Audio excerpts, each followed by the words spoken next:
You ever heard someone say something that should sound cheesy but comes out so badass? That's what happened here. 爆発しろ。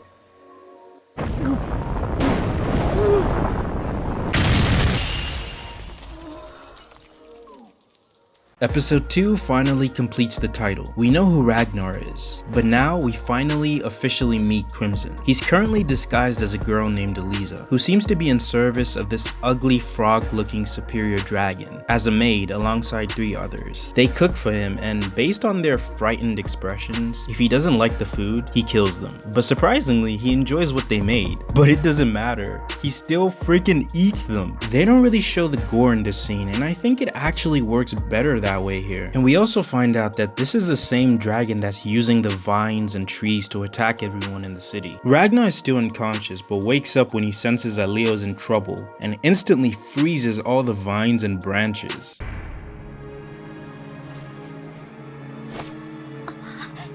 You know things are about to get real when he ties the jacket around his waist. So he runs towards the dragon that's been doing all of this, and surprisingly, meets Crimson. He knows who she is because of his future self's memories, even though she's disguised. He immediately tries to team up with her, which he does multiple times throughout this episode actually, but she has no reason to trust him, so she sticks to the act. On another note though, Ragnar decides to split up with Leo, because at his current power level and already meeting Crimson, she's definitely gonna die if she stays with him. But he does do this in a stern way, because any other way probably wouldn't work. And I really like that the story keeps pointing out that she's a little girl, and Ragnar looking up to her and leeching off of her in the past was the weakest thing he did. He calls her weak, referencing back to the first time they met.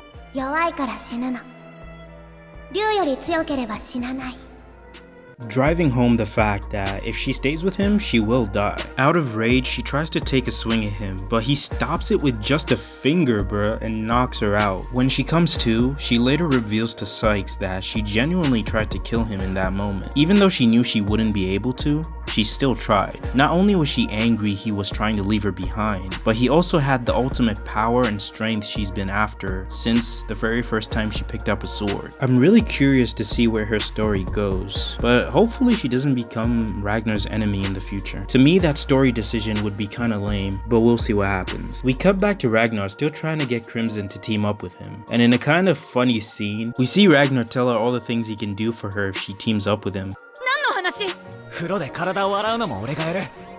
But due to his body not being used to his newfound power, he passes out. Crimson takes the opportunity to examine his body, and he finds out 2 important things. One is that he's fused with his blade and produces Silverin, and 2, that his potential is enormous. Interestingly, Crimson seems morally questionable. He doesn't really seem to necessarily care about humans, but more like he just wants to kill all the dragons. Unlike Ragnar, we don't really know his motivations, so I hope we find out more in future episodes. Crimson finally reveals himself to Ragnar after he defeats some dragons in a short but cool fight. And Crimson also showcases a fraction of his scary, powerful abilities as well. There's a funny moment here where Crimson hands Ragnar a poison that will activate if Ragnar ever betrays him. And before even finishing his sentence, Ragnar has already drank it. Something I found really cool here as well is that the plan is to kill Crimson after they defeat all the dragons. That's metal as hell, and it makes sense because the plan is to kill all dragons, right? So this is a cool ass story. So yeah,